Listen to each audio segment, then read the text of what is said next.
E aí agora chegamos, demorou, mas chegamos no momento mais importante do vídeo. Ontem aí teve um evento, inclusive, com nossos deputados da direita, senadores, falando sobre o voto auditável. Eu até fiquei bem chateado, porque vários deles falam voto impresso, voto impresso, voto impresso. Esquece o voto impresso. Não pode dar, sabe, uma vírgula para a mídia falar e distorcer, sabe, o que está acontecendo. Porque quando você fala voto impresso, a mídia vai querer falar que é o voto do papel. Não é isso. Não pode dar brecha. E aí ontem eu estava lá no Twitter, e vocês sabem, eu dou mérito para todo mundo. Eu odeio roubar conteúdo dos outros, porque eu não quero que façam isso comigo. E esse conteúdo, você vê, foram 3 threads sensacionais feitos por pessoas da esquerda. Vez ou outra chega ser uma pessoa da esquerda, tem um rapaz chamado, inclusive, eu vi essa thread porque eu tenho umas listas no Twitter que eu sigo alguns perfis que eu gosto de ficar monitorando para ver o que eles estão falando. Um dos perfis desse rapaz é o Rômulus Maia. Tem um canal dele, o canal dele é Duplo Expresso.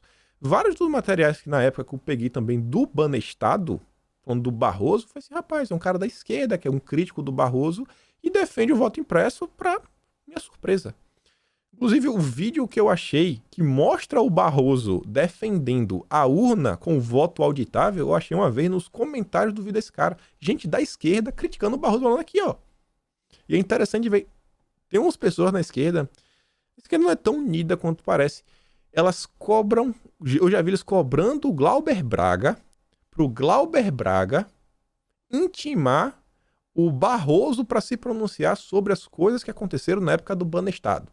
Eles têm alguma rixa aí com o Barroso que, sei lá, para mim eu torço pela briga. Vai lá, se é pro Barroso aí ter problema, tudo bem.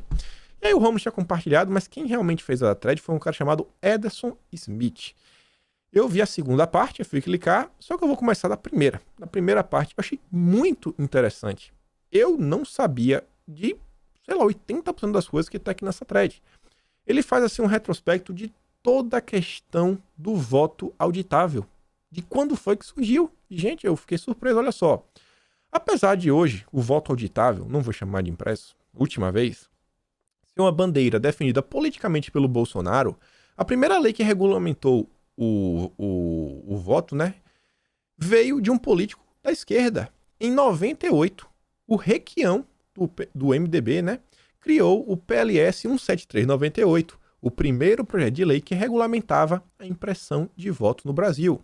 Mas o primeiro projeto do senador ainda não destacava algo de suma importância para o projeto: a auditoria das urnas. É o voto auditável. Por isso, no ano seguinte, 99, o Requião criou o PLS 194/99, que previa a impressão do voto apenas pelas urnas, em um sorteio de 3% delas para fins de auditoria. Nos anos seguintes, o projeto foi sendo alterado, até que, finalmente, foi sancionado em janeiro de 2002 pelo então presidente Fernando Henrique Cardoso. A lei que regulamentou a impressão do voto foi a 10.048. Fernando Henrique Cardoso. 2002, gente. Por que então a gente não tem um voto auditável ainda? O que foi que aconteceu desde 2002? Olha só, 2 estados foram escolhidos para o teste: Distrito Federal e Sergipe, além ainda de 76 cidades ao redor do país. Eu tenho certeza por causa do tamanho do estado. O Sergipe acho que é o menor estado do país, tenho quase certeza absolutíssima disso. Não sei que eu estou errado na minha geografia. E o Distrito Federal, né, é uma cidade, é Brasília. Nos meses que antecederam as eleições, teve início uma campanha para mostrar às pessoas como funcionaria o voto auditável, com um passo a passo. Ele colocou lá a imagem está muito ruim, mas eu coloquei a imagem na próxima coisa, a gente dá para discutir um pouco sobre ela, e diz, ó, algo que sempre foi deixado claro, olha só, desde 2002, o eleitor não levaria o papel do voto para casa. Na verdade, ele nem teria contato físico com o comprovante. Não teria, não vai tocar, não vai. O eleitor apenas poderia ver o comprovante. Se estivesse tudo ok, ele confirmaria o voto e o papel cairia em uma urna lacrada.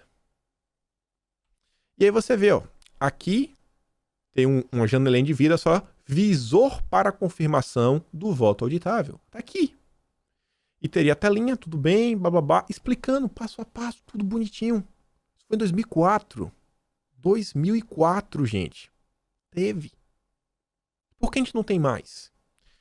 Olha isso daqui, matéria do Globo, do Globoplay, né? E você vê, olha que a imagem é quadrada. Da época das TVs de tubo. 4x3, né? Em vez de ser o 16x9 ao widescreen que a gente usa hoje em dia. Era aquela quadrada. Imagem quadrada. Olha a urna. Verifique seu voto na impressora. Onde está o papel? Onde está o retrocesso?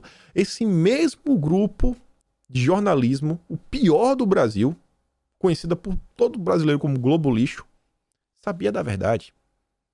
Um dia já noticiou a verdade. Um dia o Globo já noticiou a verdade. Que o voto auditável você não leva para casa. Não é no papel.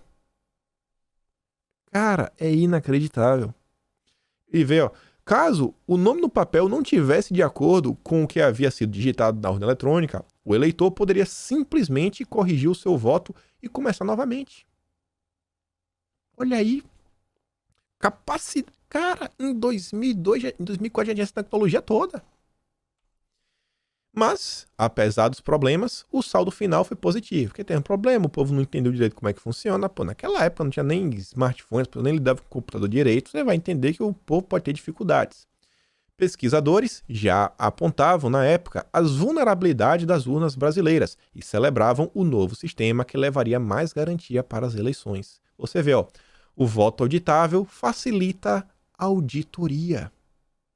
Teste no primeiro turno confirmou a vantagem do uso da urna eletrônica que imprime o voto. Rapaz, a mídia brasileira já falou isso na reportagem em 21 de outubro de 2002. Mas o mesmo não poderia ter dito em relação ao TRE do Distrito Federal. Na ocasião, o órgão estadual, tendo como presidente Lécio Rezende, acusou que as novas máquinas haviam causado todos os tipos de problema na eleição do estado e pretendia a retirada delas para o segundo turno. Não parece o Barroso? Mas então apareceu o TSE. A entidade máxima comprou a briga e defendeu as novas urnas. O vice-presidente, o Sepúlveda Pertence, afirmou que a culpa era da logística do TRE do Distrito Federal e não das urnas com impressão do voto. A matéria está horrível, mas pode ver. O vice-presidente do TSE, ministro Sepúlveda Pertence, defendeu, na segunda-feira, a urna eletrônica com impressora. Disse que o modelo foi testado e aprovado pelo TSE. De fato, houve demora, mas o novo modelo de urna é útil para a fiscalização do processo por partidos políticos. Fiscalização. Que medo que eles têm dessa palavra. O próprio vice-presidente do TSE afirmou que o novo modelo é útil para a fiscalização. Mas, após o segundo turno, o TSE deu uma guinada de 180 graus. O que será que aconteceu? O então presidente da instituição pediu que fosse revogada a lei que garantia o voto impresso para as próximas eleições. Segundo ele, as urnas eram seguras e a impressão era algo inútil. Quem é o atual presidente do TSE? O Barroso. O Barroso fala as mesmas coisas. Não tá parecendo assim que já tem um grupo que já vem se repetindo o comportamento? O TSE? Então, parece que se a gente quiser que esse tema avance, a gente vai ter que chamar o TSE, né, pra dançar. Uma lambada aí, né, uma rocha pra chacoalhar as cadeiras pra ver, né, se vai. O pedido foi aceito, mas não por muito tempo. Já em 2006, os debates sobre a impressão do voto voltaram à Câmara Federal, embora o TSE continuasse contrário. Na ocasião, o então deputado do PT, o Magela, afirmou, olha só, os técnicos do TSE tratam a urna como templo sagrado que só podem entrar grandes monges. Não importa os votos. O que importa é quem conta os votos. A eleição da Dilma, a segunda polêmica contra o Aécio, apenas 23 pessoas estavam dentro daquela sala na hora da contagem. E no balanço das horas, tudo pode mudar. Essa música veio na minha cabeça aqui agora. Nem lembro, era uma banda antiga dos anos 80 do Brasil, rock nacional. Os debates continuaram e em 2009 o então presidente Lula sancionou a mini reforma eleitoral onde constava a impressão do voto. O Lula, pra você ver, até o Lula no passado, ele não gostava, mas ele assinou. Era contra os interesses dele. Talvez ele possa depois ter jogado contra.